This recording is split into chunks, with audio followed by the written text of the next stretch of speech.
Merhabalar, Tarkan Özvardar ben. Bugün YouTube kanalımızda birçok köpek sahibinin aklını kurcalayan köpeklerin neden bizleri yalamaya çok hevesli olduğu konusunu anlatacağım. Köpekler neden yalarlar? Özellikle ağız bölgesi, bazen ayaklarımızı, ellerimizi niçin yalarlar? Bunun sebeplerinden bahsedeceğim. Tabii ki bu birkaç sebebe bağlı olarak şekilleniyor köpeklerde ama zannettiğimiz kadar korkunç bir şey değil. Bir köpeğin sizi yalaması veyahut da tiksinilecek ya da enfeksiyon kaynağı olacak bir durum değil. Şimdi köpeklerin sizi yalamasının sebeplerini düşünürken köpekleri tanımak gerekiyor ve köpeklerin geçmişindeki alışkanlıkları bilmek gerekiyor. Köpekler ve gri kurtlar ortak atadan gelen canlılardır ve de özellikle doğa belgesellerinde gözlemlemiş olabilirsiniz. Anne kurt yavrularını sürtten kestikten sonra avlanmak için inini terk eder. Yavrular inde kalırlar. Daha henüz dışarıyı keşfedecek kadar büyümemişlerdir ama aynı zamanda katı yiyecekleri yiyebilecek kadar büyümüşlerdir. Anne avlanır ve tekrar ine döndüğünde yavrular başına üşüşürler. Annenin ağız bölgesini yaladıkları zaman annenin kusma refleksi uyarılır. Anne yediği, avladığı ve yediği şeyleri kusar ve yavrular da kustuklarını yiyerek beslenirler. Aslında bu içgüdüsel bir davranış. Köpeklerde gördüğümüz ağız bölgesinin kenarlarını yalama davranışı da aslında bu içgüdünün tetiklemesi ve dürtülemesi üzerine kurguludur. Örneğin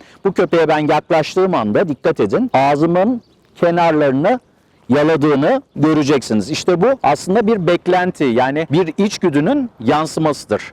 Bunun haricinde köpekler neden yalarlar? Bazen köpeklerin algıları yalamayla çok bağlantılı olarak şekillenir. Ne gibi? Köpeklerin vomeronazal organ dediğimiz bir organları vardır. Kokuyla tadı birleştirip beyinde çözümleme yaptıkları bir organ. Köpek tad ve kokuyu yalayarak tadı alır, koklayarak da kokuyu alır. Tabii ki koku çok daha ağır bir etken köpek için. İkisini beyinde bir bölgede çözümleme için kullanır. İşte bazen elinizi uzattığınızda ya da vücudunuzun belli bölgelerindeki kokuları ve tatları kafasında birleştirip çözümleme yapmak üzere de köpekler yalama davranışı gösterirler. Yine özellikle insanın vücut salgılarının yoğun olduğu bölgelerde de köpeklerin afiniteleri, ilgileri yüksektir. Örneğin ayaklar, çok fazla terleyen bölgelerimiz olduğu için köpekler ayak bölgelerine karşı da yüksek ilgi gösterirler. Bu bölgeleri yalamalarının sebebi de genellikle bu bölgelerin yoğun terleyen bölgeler olmasıdır. Ve aynı zamanda yalamak bir şekilde köpek için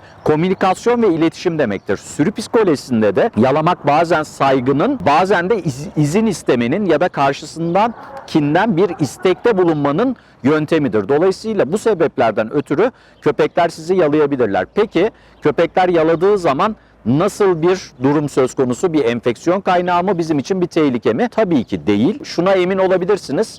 Biriyle öpüşmeniz sizin bir köpeği yalamasından 20 kat daha enfeksiyon açısından tehlikelidir. İnsan ağız florası köpek ağız florasından çok daha yüksek miktarda bakteri bulundurabilen bir floradır. Köpek ağız florası çok daha steril bir floradır. Dolayısıyla bir köpeğin sizi yalamasıyla, tabii ki şunu demek istemiyorum, sabah akşam kendinizi köpeklere yalatın demek istemiyorum ama köpeğin sizi yalaması, yüzünüzü ya da ağız kenarlarınızı yalaması gerçekten de sizin için tehlikeli bir şey değil.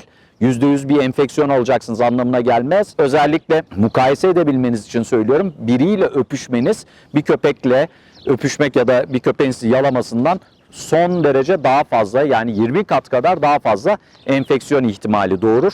Dolayısıyla bir köpeğin sizi yalaması gerçekten de kötü bir şey değil, tiksinilecek bir şey de değil. Tabii ki anlayabiliyorum. Bazı insanlar bu hissiyattan hoşlanmıyor ama bu köpeklerin içgüdülerinde olan, dürtülerinde olan bir şey. O yüzden de bunları suçlamak mümkün değil. Yani onları bu sebepten ötürü suçlamak mümkün değil.